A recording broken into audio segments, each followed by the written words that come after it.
Here's a drawing I did for a previous YouTube video. How do we draw something like this without any pencil guidelines, directly in ink, no chance to use erasers? How do we work out where to put the lines? What happens if we make mistakes? What about overlapping objects? What do we do with those?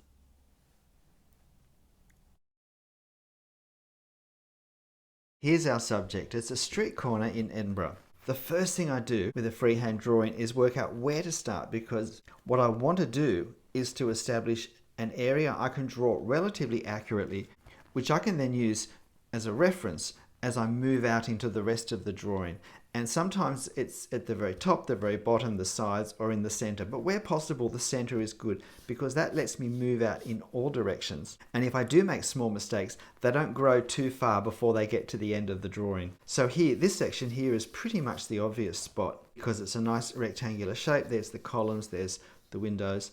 I can work at getting these proportions looking correct. I'll start with this column here.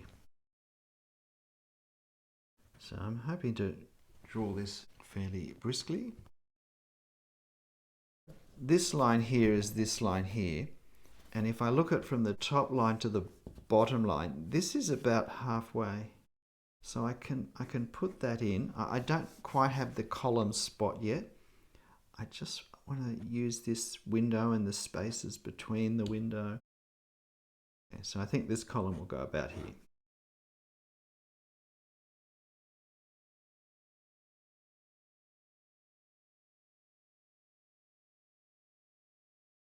We've got something such as this. And so this now becomes something which helps us measure the other points. So I want to move around this corner first. We need to reserve spaces where objects are in front of other objects. So this street traffic light is sort of there. So I'll just sort of reserve that spot. I like to reference alignment fairly physically. Put this column here, shall we? As you can see, I can do plenty of lines, and then we'll just choose the one that's in the best spot.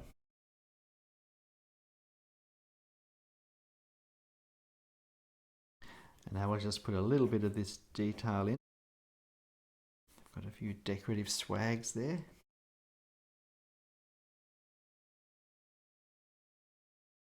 And then it's good to stand back and have a look and think, am I happy with this? Yeah, the columns may just be a tiny bit too thick, but it's easy enough to shave a fraction off columns with some careful lines, or even a bit of shading later on. It's harder to make them larger. Now I've just got one more column to do here. The foreshortening means it's very close. So foreshortening, as an object moves away, often in a steep perspective angle, things appear to narrow. So the columns get narrower and the spaces between the columns get narrower, but also just from this angle we don't really see the windows. And so that's the detail we need to pay attention for, and not to draw windows that we can't actually see.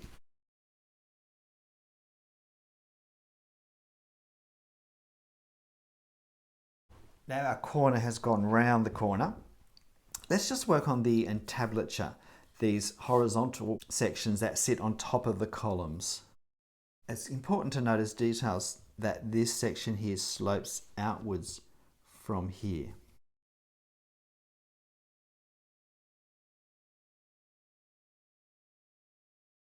Reduce that corner a bit too quickly. That works better.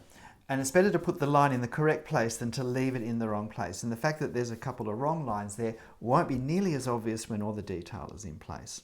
I'm going to put this inscription in. So I haven't allowed enough room for all the letters, but the important thing is that we get a sense of perspective with the letters that we do write, that as they move around the corner, they get narrower. The ones that are front on, that we're looking at more front on, are rounder, fuller letters. With these little square shapes that I think are called dentines or something. It's a word connected with teeth anyway in Latin. That they also get narrower, that they foreshorten as they go round the corner.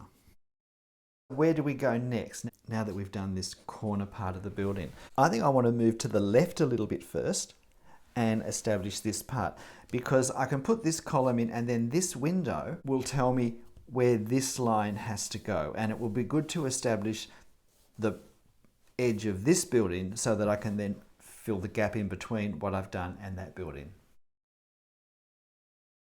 I get this column in. I know this window lines up here. I'm just doing this top window because it completely fits in the gap there. This is the spot here where I want to place our adjacent building.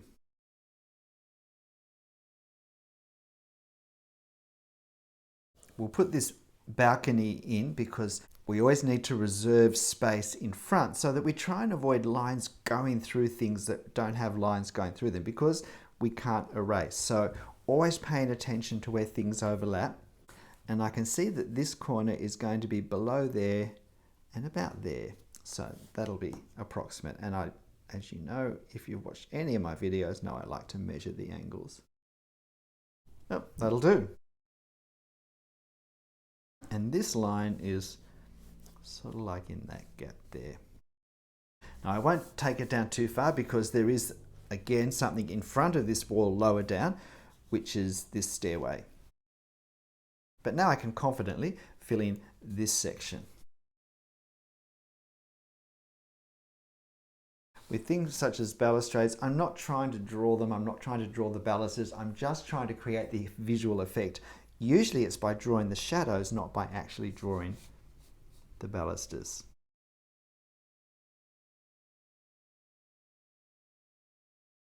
We'll put this balustrade on top that's above this entablature, and then we can do the dome.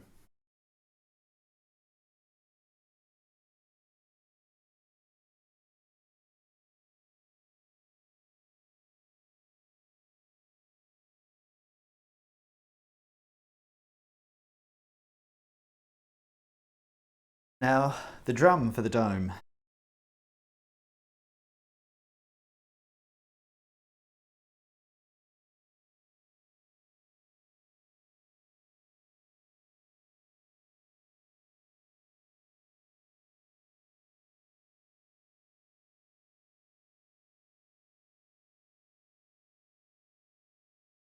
Now let's try and pop our dome on top. Always a challenging exercise drawing in ink. Let's go. So from there to there, it's about from there to there, I'd say. And the center of it lines up with about here. It sits on a section which I'm just going to draw on because that will affect how I see shapes. I think I might want to make it just a little bit taller. Okay, a few too many lines there at the top. This is the line that causes problems when I'm trying to draw and I can't move the paper. But I'll be satisfied with that for now. We want to draw these ribs that come down again. I want to position them as best I can. These ribs are the sorts of details that capture the shape of the curve of the dome, of the fullness of the dome.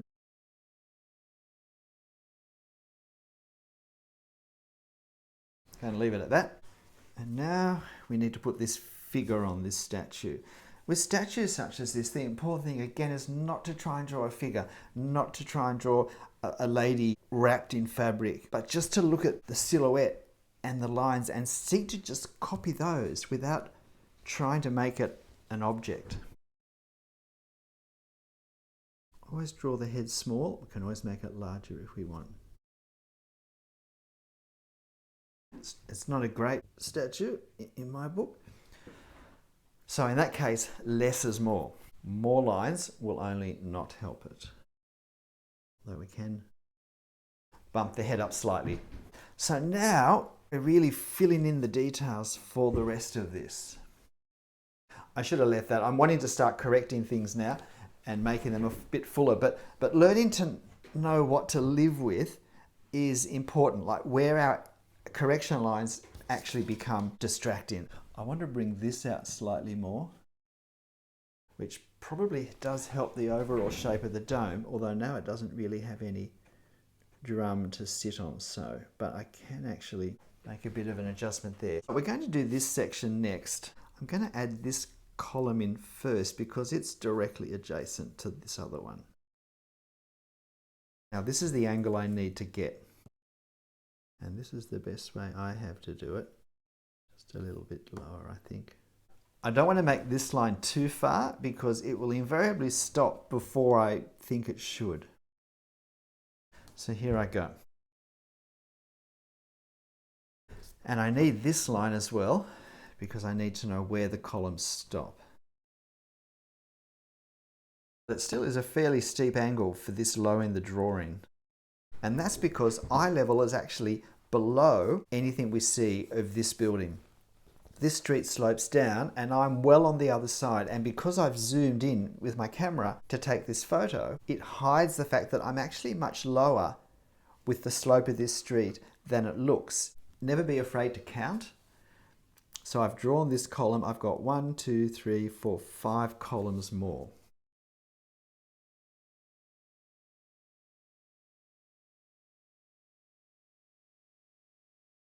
And then this is the other perspective angle I need to get, where we just see something of this overhang in between the columns.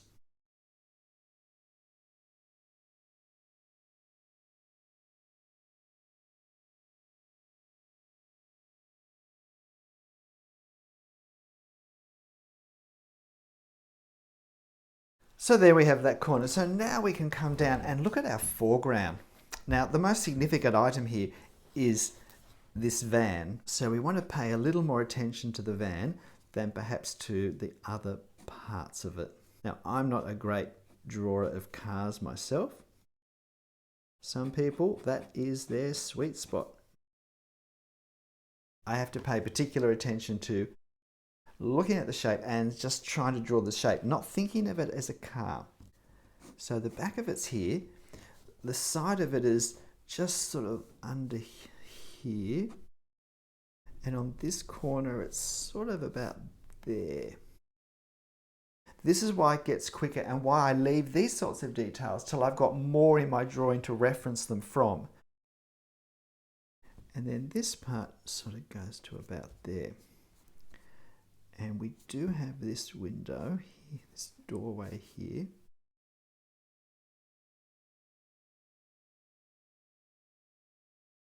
And on this corner, we have another car coming up. Now this is a relatively square shape. So I'm just trying to draw the really basic parts of this to say it's a car.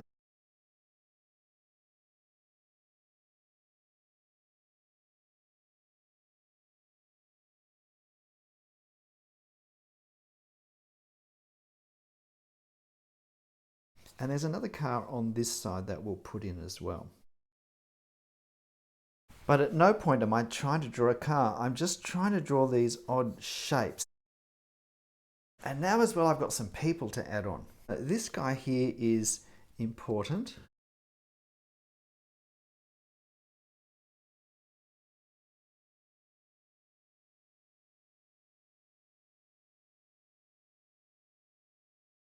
And we have another car now in front of this one we can now draw because we know where it needs to start and finish, which we didn't know before. And there's someone else walking.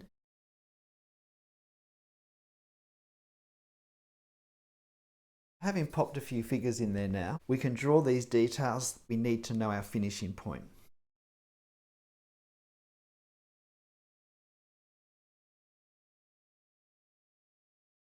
Now, while I've allowed space to draw these elements, I'm actually thinking I'm liking the way it's looking as is.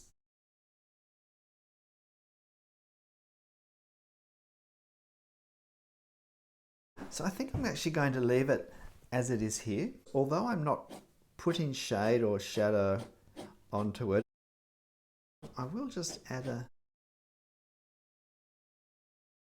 few little spots just to give it a little more sense of depth.